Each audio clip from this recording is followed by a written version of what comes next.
Previously on the Jay and Dan podcast. Hound Dog, yourself, and me shared water from an unknown origin in the height of a virus outbreak. Maybe want to stock up on Food? water, food, essentials. Now I'm going to shit my pants. Yeah, you're getting up there. And also, coronavirus. You've got it. What was the first big one? It was probably like 10 years ago. It was like, start with an H. Norwalk. Okay, that's not an H, though. Jay and Dan, believe it or not, Jiffy saved the day once again. Red wine all over the carpet. Got home. Someone had removed all my windows. Jiffy app. Boy, you're sweating there over there. Am I? Holy, you're like this is like an arid extra dry commercial, but the before picture. Oh, God! Oh, it's everywhere! You're listening to the Jay and Dan podcast, brought to you by our friends at McDonald's.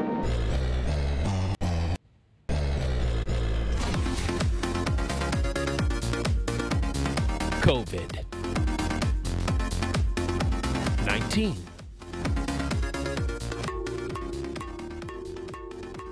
Oh, boy.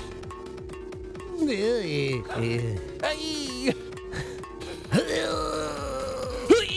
Oh, I showed my daughters. You remember the news reporter stomping the grapes in falls? I showed my daughters that YouTube video the other day. Can you find that stuff? Can you see if you can find that? You just put news reporter stomping grapes. That's all YouTube used to be. Yeah. It was just dumb videos. Like, Charlie. Still that. Charlie bit my finger. That's still what it is. Dumb videos. But, hey, hope you enjoy it. Charlie Bit My Finger was the first millionaire family off of YouTube, I believe. Oh, wow. By the way, don't forget to check out the Jay and Dan podcast. On YouTube.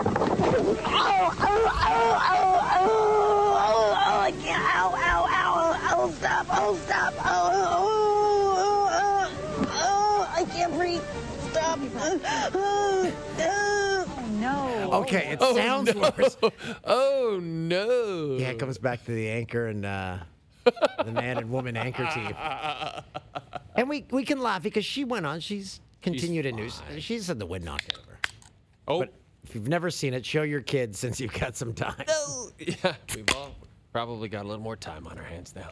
Unless you're a doctor or you work at one of the grocery stores in the country. Yeah, I saw those people stocking the shelves last night, and they they're working hard. were like, when is this going to end? Well, my hope is that maybe some of the people who have lost their jobs or temporarily lost their jobs because of the outbreak, maybe they can snag a few hours here and there at places like that. Amazon's apparently hiring 100,000 people.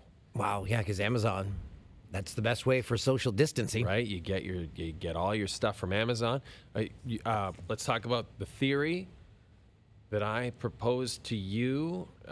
Stoff, Dan, tell me what you think of this. Amazon, Jeff Bezos, richest man in the world.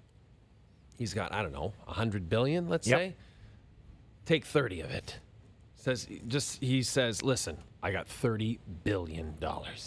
Let's get this fixed now. Let's get the brightest minds in the world in one room, 6 feet apart, of course, working on it. Round the clock, we'll do day shifts, we'll do night shifts. So all the stuff that normally takes a year and a half, we'll get it done in 2 months. Bezos fixes it all. He gets the vaccine instantly. Everybody's saved. He not only does that, he gets the vaccine to everybody in the world. He pays for that. Okay? The world owes Jeff Bezos forever, right? Yes. So he spent $30 billion. Guess what? Now we're going to do even more shopping at Amazon because we're so grateful. Yeah, he'll be on, like, currency. Bezos, do it. Bezos bucks. It'll be all Bezos bucks. Hey, man, it's raining Bezos. Oh, boy. Yeah. You and I both stopped at the grocery store after Sports Center with Jay and Dan last night. Yeah, the food makers and the food sellers, they're doing okay. They're doing more than okay. But as I said, I tweeted this out over the weekend. There's a great line from the night they drove Old Dixie down where they said, you take what you need, you leave the rest. Yeah. Yeah. People are forgetting that song from the band. Yeah. They're forgetting about it because you're seeing the worst of humanity, and that's what's frightening people. And social media does not help. No. Social media does not help because it is natural for people to see empty store shelves, go into their pantry and realize, I have 2 rolls of toilet paper left. Holy what? Do I need to? Here's the other thing, though. As I've said on this podcast a million times, toilet paper, it's irrelevant. You don't need it. You jump into the shower, you scrub down. Yeah. Your bum feels better. You feel better. You're not chafing your ass with paper. And you're not ruining it for everybody else who decides they do want to use toilet paper. So start scrubbing. Yeah, so people are seeing those empty shelves and saying, oh, well, if there's no food, I better go. But they're not going to run out of food. They've said that. It's not a food issue. Exactly. And it's not a issue. It's not a food and a issue. And then, are you not going to be embarrassed when finally we're allowed to have people over again and someone opens a door in your house and they're like, what the They did an interview. You've got a room full of toilet paper. Exactly. They did an interview with like the CEO of Kimberly-Clark, whoever makes Kleenex and toilet paper. He was like, you're not using more toilet paper. You're just putting it in your house and it's sitting there. Mm-hmm. You don't have to do this. I retweeted this over the weekend as well. This gentleman, Mackie Taggart. Any relation to Jeremy? I don't think so. Who is this cat? He's Regional Director of News, Global News. In Peterborough. I didn't even know that. Okay. So Okay. Looks like you got a buddy there. So he tweeted out this caption, said, this poster was produced in 1918 during the First World War. Might be time to put it back in circulation. It's a picture of a couple. They're in their home. They've got bags of flour, bags of sugar, and it looks like a police officer's walking by the window and they're hiding. So it says, are you breaking the law? Oh. Patriotic Canadians will not hoard food. There you go. There you go. So people be like, what? I'm not hoarding food. It's toilet paper. No, you're hoarding. Yeah, you are absolutely. And people are hoarding like diapers and baby formula. What the are you doing? What is wrong with you people? Like, seriously, you. Now, having said that, today. Hey, can I dumb it down? Because some people are still saying, why are we doing this? Why are we doing this? I can explain. Why are we going into lockdown? Why are we shutting down sporting events? Why are we shutting down restaurants? Why? That should be pretty obvious. No, some people still don't get it. They're like, well, we didn't do this for SARS. The reason we're doing it is because the hospitals are already overloaded. So if we had sporting events and you're going to have 100 to 200 people each of those events get the virus, then your hospitals have no room. And then you have to do what they had to do in China, build new hospitals to house everyone. And we don't have the Chinese ability to build hospitals in 5 days. And there's no ventilators because that's the biggest problem. So the reason we're doing this is so the hospitals can They would get overrun. They basically. would be overrun if we didn't do what we're doing. The whole point is to get the number of positive cases down to a manageable level, which is what South Korea has done and China has done and other countries that actually listen to their leaders and don't go to the nightclub on Saturday. Yeah. But, like, Trudeau comes out on Monday, and everyone thinks he's going to declare a state of emergency, which is why I made 2 trips to the liquor store Monday. But that's fine. That's neither here nor there. I went once. And I was like, I'll get a case of red. That'll be good. And then I had to go back in the same area, and I was like, maybe I'll get a few more bottles. So I feel bad. Were there empty shelves there? Not empty, but it was definitely getting picked over.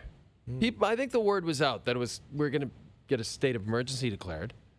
And then Trudeau comes out and he's like, we're not going to let anyone in the country who's in Canadian, but we'll make an exception. Diplomats, U.S. citizens. Well, just shut it all down. Yeah. Just do it. We need that direction. We can't help ourselves. We can't. We love freedom. Yes. It's been given to us. It's all wonderful, except in situations like this. We need it. Tell us to stop going out and put it into law. Shut it all down. And you've probably seen the tweet, people saying, well, they're asking us to stay home. We aren't asked to go to war or live through the Great Depression. We have to stay home. This is the problem. I saw another tweet. Someone said, our generation didn't have enough stuff when we were kids, so we would just be bored. But you got used to being bored. Yeah. Nobody can be bored now and just sit and read a book and watch television. Or go out in nature. I told you I went to the Crown Lands over the weekend with my daughters, and we walked around, and usually there's 2 cars there. There was about 20 to 25. And I said to the girls, I'm like, last resort, it's always nature. Yeah. You were like, this. I Take gotta a walk.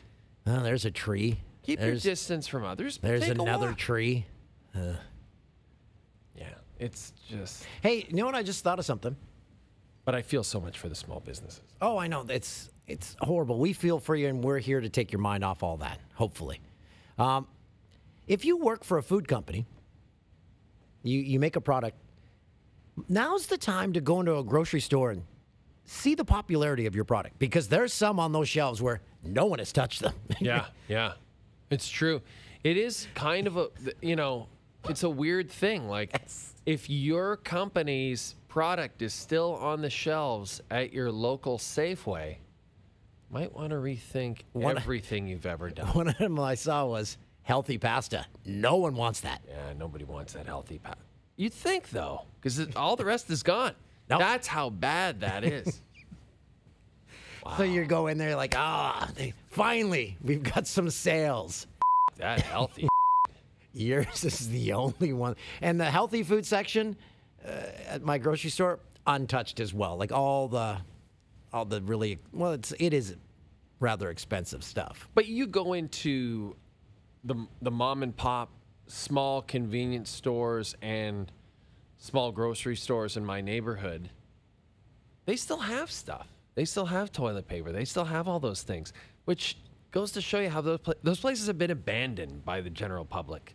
Everyone just wants the convenience of, it makes sense. Easy parking, go in. But I went to the Metro last night, and I often stop there on the way home because it's 1:30 in the morning. It's easy to grab Metro, milk good or whatever. grocery stores. Yeah, I grab milk or whatever for the kids. And usually there's one woman working there, and she's just helping the idiots who are coming in off a night shift and can't work the self-cashiers. They can't do it. So she's like, just do this and do that. So it's usually like her, me, and 2 other dudes. And last night, there's like, I don't know, 100 people in there at 2 in the morning. Yeah. Wow. Only And- 2 in mine. There's only 2 people there. We're in Newcastle? In Newcastle, yes, at the Foodland. So this is like Bathurst and Lawrence, like right in the middle of the city. And so I got it. But like, yeah, I talked to her. I was like, wow, normally it's just you and me in here. She's like, I know, it's weird. It's really weird.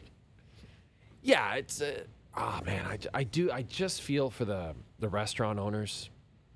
They put their whole life, their not only their savings, but everything. And they are work employees. nights. Yeah, they employ so many people. New businesses set to open. They're like, well, what the do we do now? Yeah. You think of all the bands, the people that work with the bands, the people that work at the venues. It's just the Exactly. ripple effect is astronomical. The bands are the worst because the bands, that's their only source of income now. All the bands. Nobody's buying music, so they've got to have concerts. It's a killer. It's just a killer. I just watched Trudeau walking out of his place today to do the announcement. He should have done a pratfall. It would have been great. Like, just come tumbling down the stairs. Yeah, that would have been pretty good. Stop.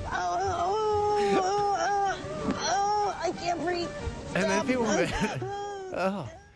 but again, Trudeau's delivery. Again, I'm not for any political party, and I've made fun of his delivery before, but when he said, now's not the time to not speak to one another, pick up the phone. email, send a letter. Just like, Let me be clear. If you're abroad, it's time for you to come home. Okay, that wasn't bad. That wasn't bad. sounded like though if you're a woman, I was gonna say it's time for you to come what home. about the men? If you're Actually, after he sent that, he said that I text James Duthie, who's in Turks and Caicos, and said, "I guess you're not coming home, buddy." Well, let's talk about trips. So Duthie was away. You were supposed to be away. Yeah, you weren't supposed to be here for I'm this not podcast. supposed to be here. And by the way, we started the show last night, and I watched it when I got home. I said you weren't supposed to be here. It sounded like I was saying you were supposed to be dead, right. but you weren't supposed to be here physically because you were. I was supposed to be on vacation. Yeah. I was supposed to be in Palm Springs. And man, that was crazy because we were packed. And I mean, like, the bags were at the door. We were about to go to sleep, and we had to get up at 5 in the morning the next morning to hop on a flight. And then I'm like on my phone, Rudy Gobert, positive. I'm watching you guys, you and Kayla. Oh, the Tom Hanks thing, that was the other thing. And my wife was a week before. She was already like, I don't know if we should do this. And I was like, it's fine. We'll go down. We'll come back. And so anyway, she comes down. She sees the Gobert thing. She's like, let's just not go. And I'm like, yeah, you're probably right. And then about an hour later, we're sitting there drinking wine, and she says, if it was up to you, would we go? And I said, yeah, we would. So if it was up to me, we would be stuck in the States right now with 2 tiny children. What a nightmare that would have been. Yeah, you made the right call. But my folks are trying to get back now because they live there in the winter and they're trying to get back here. They got a flight on Thursday. They got to go through Vancouver. That is going to be a nightmare of a customs line. Good God. My mom is already stressed out flying all the time. She's going to need all the Ativan. Did they all of it. Maybe drive. Did they think of that for a second? They've thought of it, but it's such a boring drive. Yeah. I'm obviously they'll do it if they have to, but it's so much better to fly. Yeah, that Wednesday night, working that night was... Oh, man, that must have been crazy. It was insane. It's never happened before. That I arrive at work... I took a drink. I literally just spit on myself. I arrive at work So and G-Bone's someone's like... going to get COVID here. G-Bone's like, he was producing that night, Greg Bonetta, one of our producers, because Tim was off. He's like, season, it's done. I'm like, what? He's like, yeah, NBA season, it's over. I'm like, Finished. What's happening? I just got here. Rudy. So- I'm wiping down my workstation here. Just showing you how to do it. Yep, you got to wipe her up.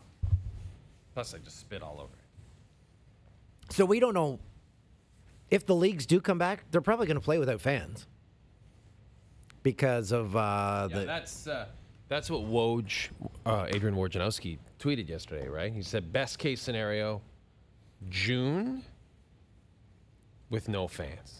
I hope right now they've got people filming the behind-the-scenes brain trust of all the leagues because day by That'd day, be fascinating, wouldn't it? day by day, Yes. they're saying, okay, if we, so it's moved back to another day. Here's what we're going to do in this. So if we move to next Monday, okay, here's what we do in that situation. So that's a great idea, like a documentary.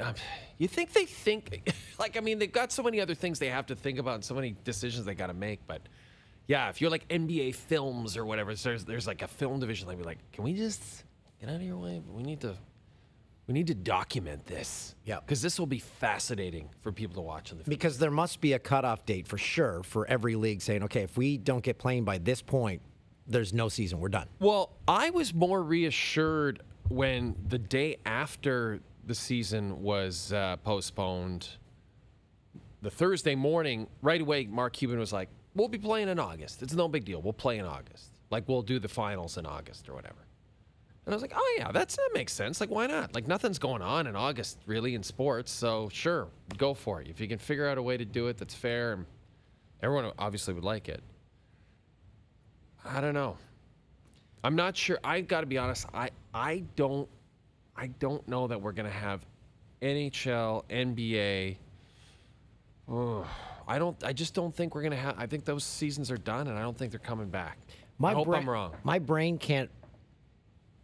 Well, my brain can't do a lot of things, but my brain can't wrap itself around like the concept of this even happening, because it's never been done. So I'm like, I don't know the scenario of fixing it.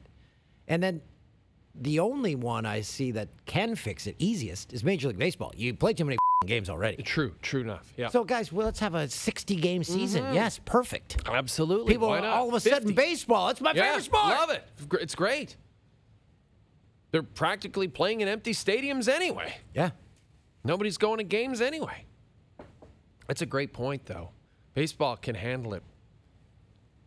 We'll see. I don't know. We'll see.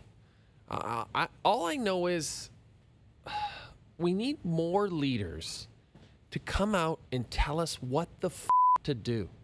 Not necessarily, I realize that not everybody knows what's going to happen or where we're at, but we need leadership. And there is no leadership in North America right now that anyone really trusts or feels comfortable with.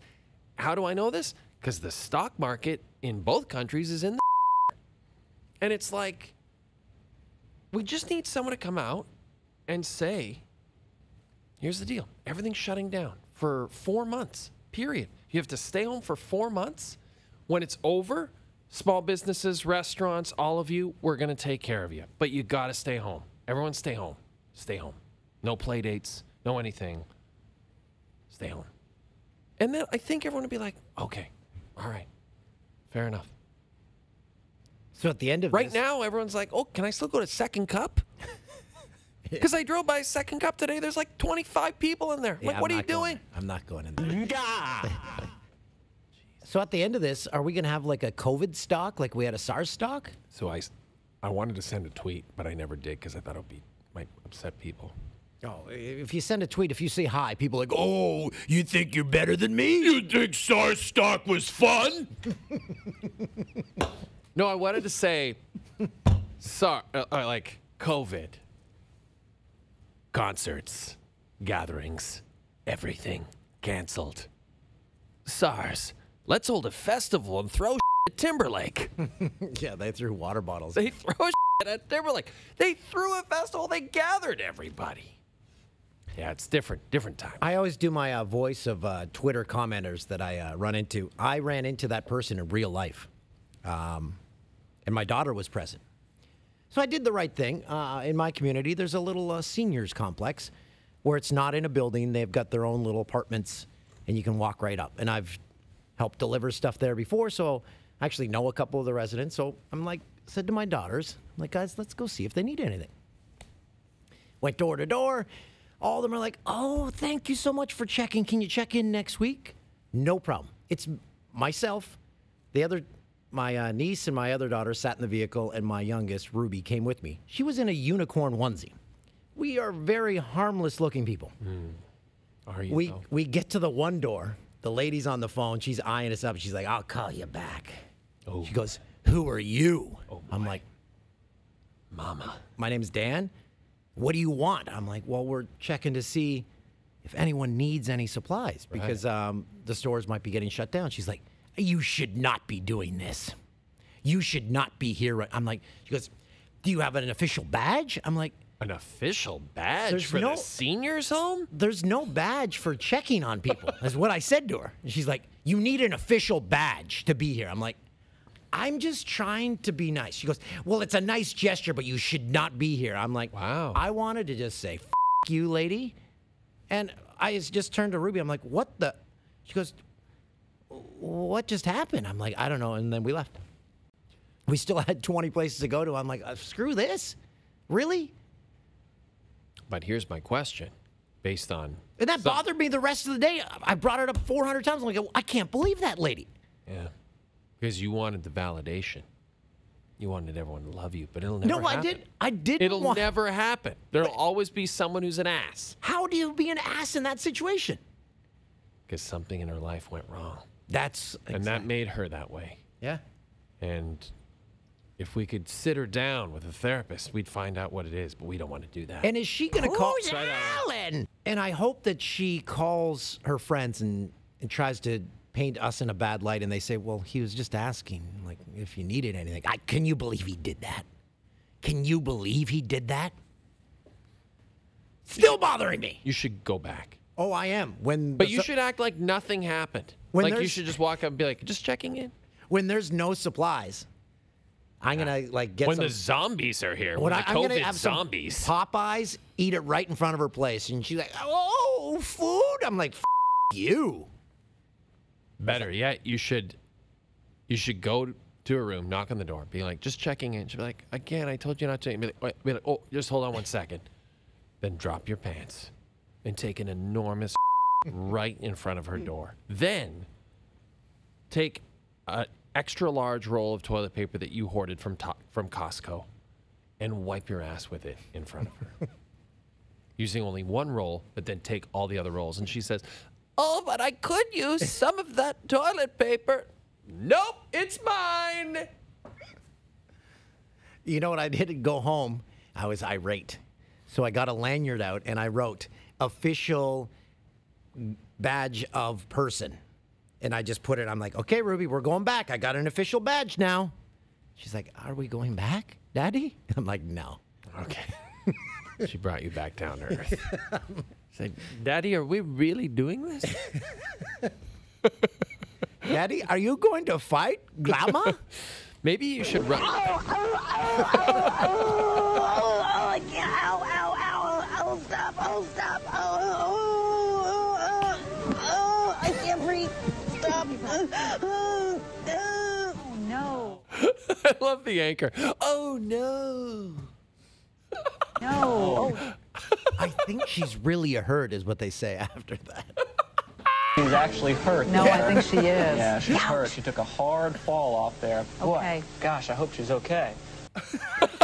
Okay, let's check on the weather now. Al? Right, AccuWeather with Jim. Jim, ooh, bad day for stomping grapes. I was watching the local news. Why do they still go so long on the weather? Show me the 5-day forecast. That's all I need. I bet you, though, if you were sitting in focus groups, people like the weather. People like that.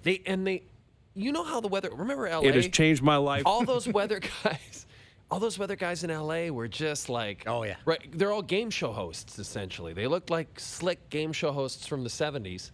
Dallas Raines. People like those guys. People who like local news love their weather guy. No, who probably doesn't like them? That old lady. Oh, I think that's the only thing she does like. That's probably what you did. You interrupted her. She was trying to watch Tom Brown on CTV. Oh, no, I saw her. She was watching us go door to door, and she was on her phone. Oh, so maybe she thought you were trying to steal something. That could have, like, maybe someone stole something from her once and looked a little bit like you, shady. I was with the gray hair, I was with Irish. the unicorn holding a pad saying, hey, can we get you anything? That's probably and what she the thought I was like previous thief some wore. big scam. Oh, Should we call our guest? Yeah. I suggested we have this guest because of his positivity, especially in a time like this. I couldn't agree more. I thought it was an excellent suggestion. And in the light of the NBA season being postponed, it's good because we can talk to him about this. It's TSN NBA analyst Leo Rautins that we're going to be calling. I assume Leo. Well, we'll ask him. I assume he's back in Florida. He lives full time in Florida now, so this is an interesting perspective for him, because he's from Canada. His family, his sons still live in Canada, so it's got to be weird for him when stuff like this happens. Also, interesting to get the comparison between the two. I don't want to ask him. Florida's weird, man. I have really bad lower back pain. Hopefully, he can help because he has major back pain. He had major surgery. Yeah. We're going to ask him about that. Yeah, it's a weird time. Weird time. It was fun talking to Ray Ferraro on our TV show yesterday. He has a 13-year-old and a 10-year-old.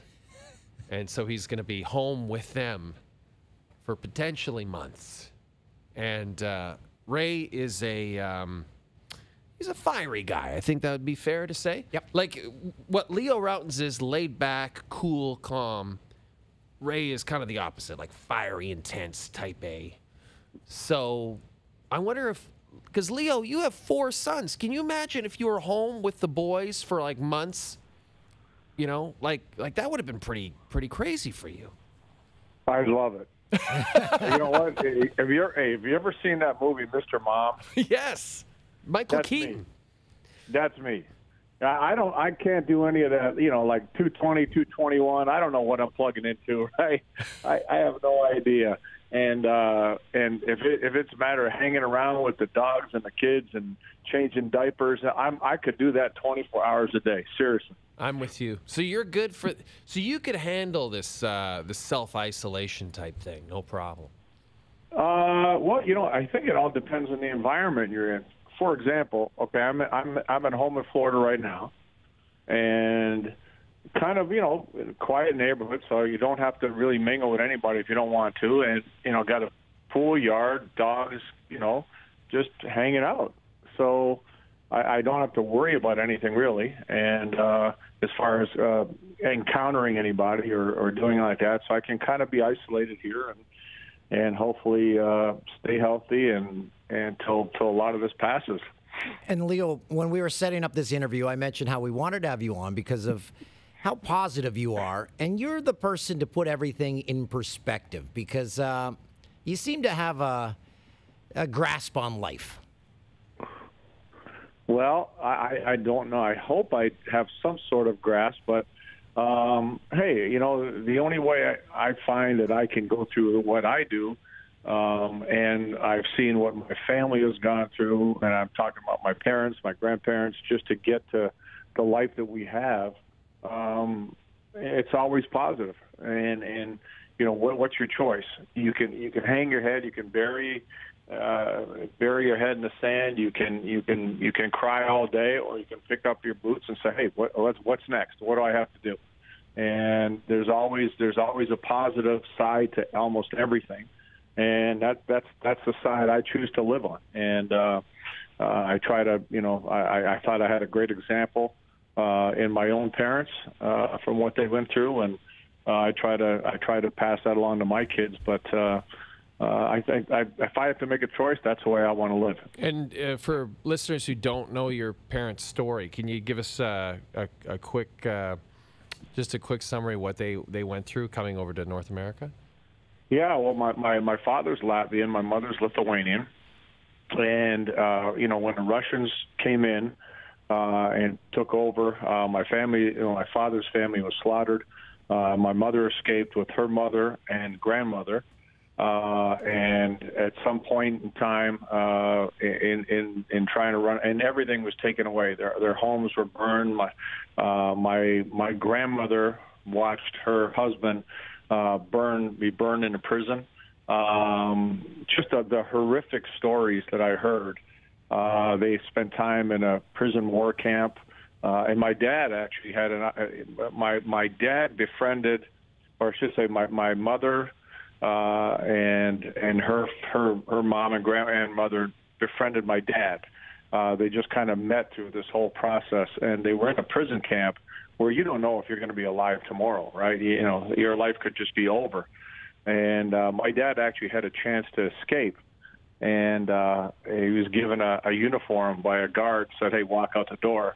And he said, I'm not walking unless they're coming with me. So wow. It's a pretty incredible story.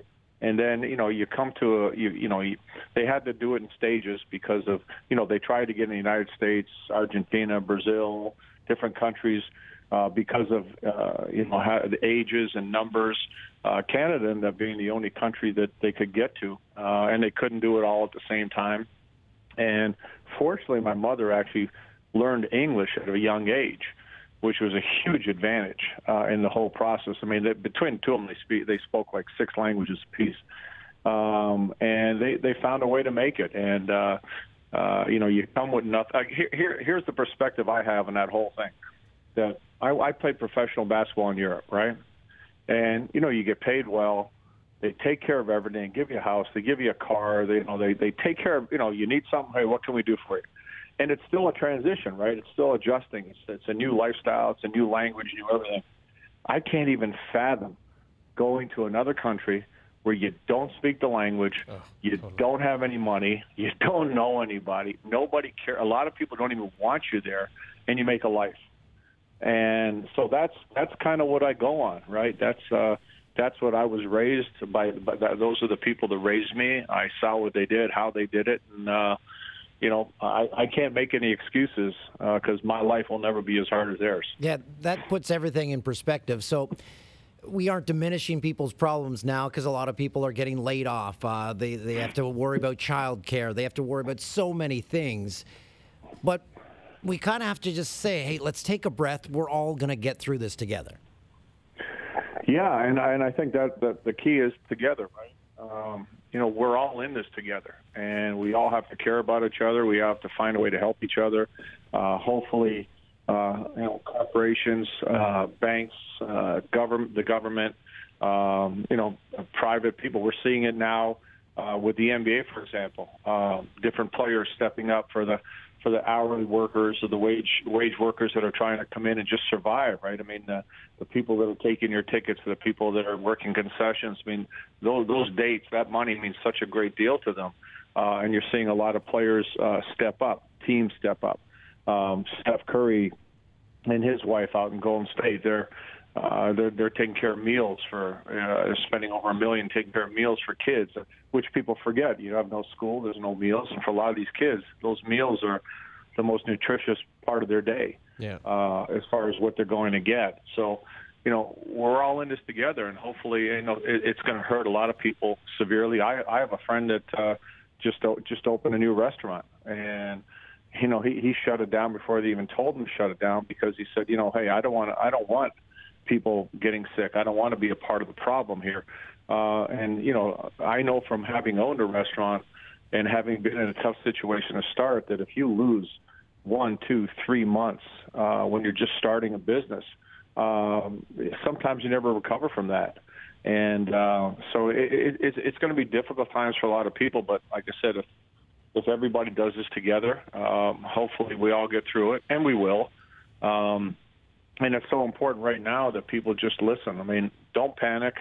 Don't live in fear, but be smart, right? Listen to what people are saying, because I truly believe this is going to get a lot worse before it gets better. And, a lot of the experts are saying we're about 10 days behind Italy, and we see what's happening in Italy. I have friends over there, and it's horrible to hear what's going on there. And, we want to try to avoid getting to that point. The only way we can avoid getting to that point is that everybody is listening. Stay in, self-isolate, don't go out in groups, be smart, wash your hands, all the little things. Everybody's got to do it.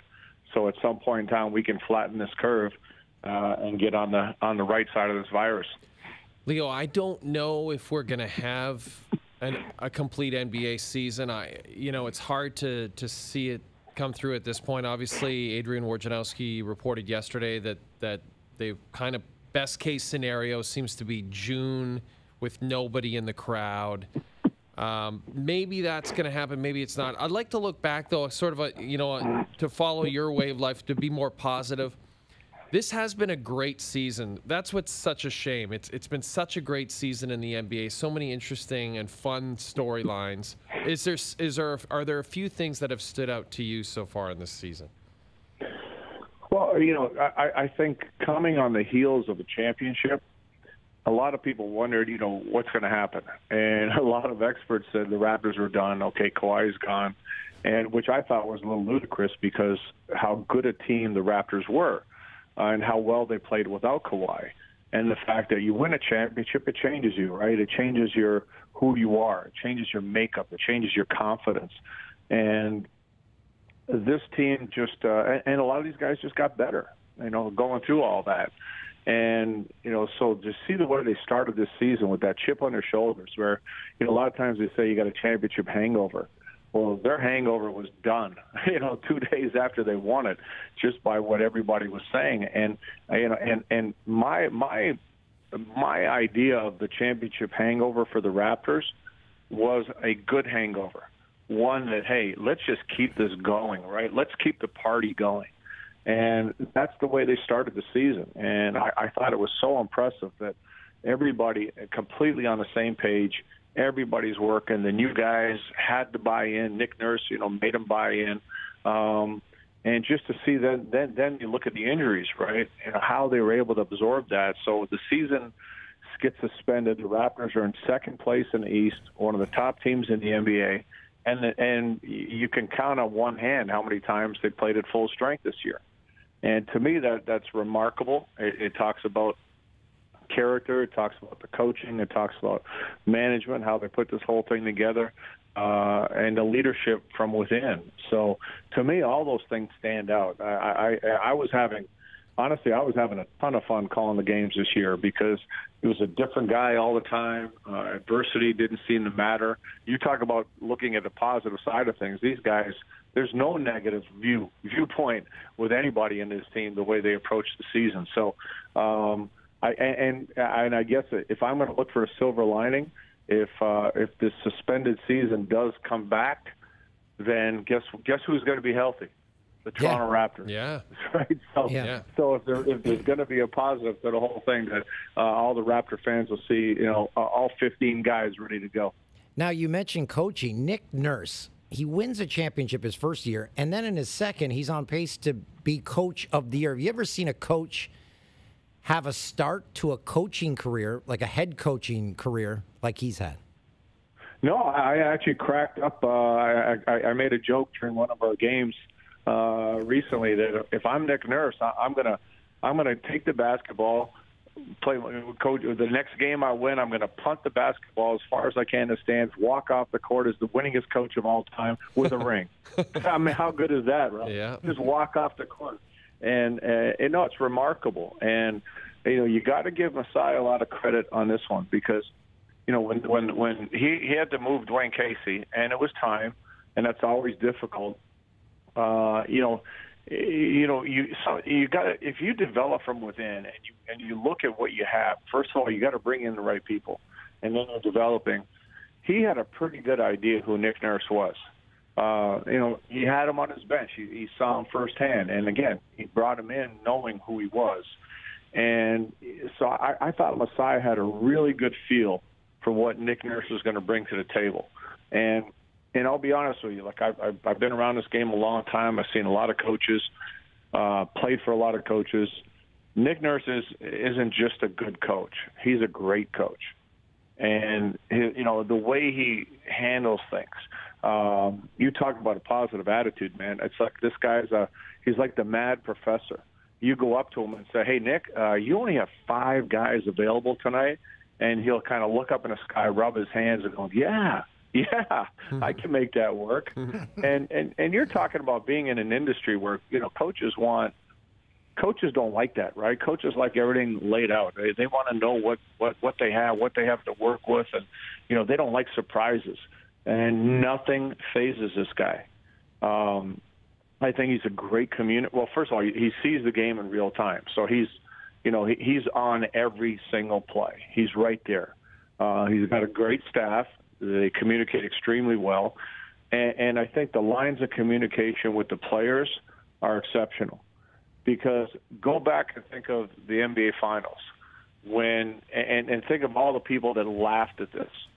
When Nick Nurse says, hey, we're going box and one, right? People said, well, people are like, what's this guy doing? Steph Curry calls it a janky defense. I mean, everybody's laughing at this guy. Well, what are you laughing at? They won, and it worked. But here's the catch. It doesn't work. This is not an easy thing to pull off in the NBA, and it doesn't work very often because a coach can't walk into a huddle and say, hey, let's do a box and one when guys have never done it. They never practiced it. But he's got 100% buy-in. Right away, Kyle Lowry, leader of the team, says, let's do it. I'm in. Everybody else follows suit. And that, I think, has been extremely special to watch, that the buy-in that Nick Nurse has from every single guy in that team.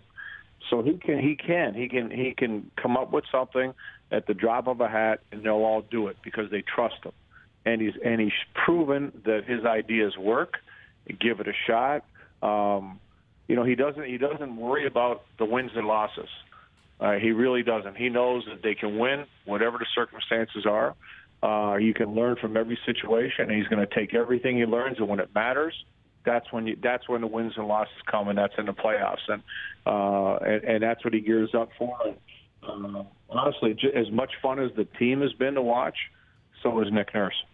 Well, let's hope we see them again this season. Leo, we appreciate you coming on. And you post a lot of videos of your pets. I got to say, my daughters and I, over the weekend, I think you were sending out pictures of your dog and your cat fighting. We were transfixed. We couldn't get enough.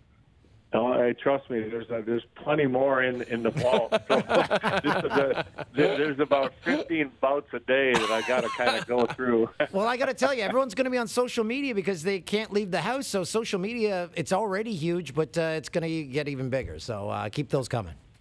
I appreciate it, guys. Thanks. Okay, thanks, Stay Leo. safe. Leo Rautins, what a remarkable story. Yeah, just incredible. And it puts... obviously, he was, there was a time when Leo Rautins was the greatest basketball player to ever come out of Canada. And it was actually quite a significant time.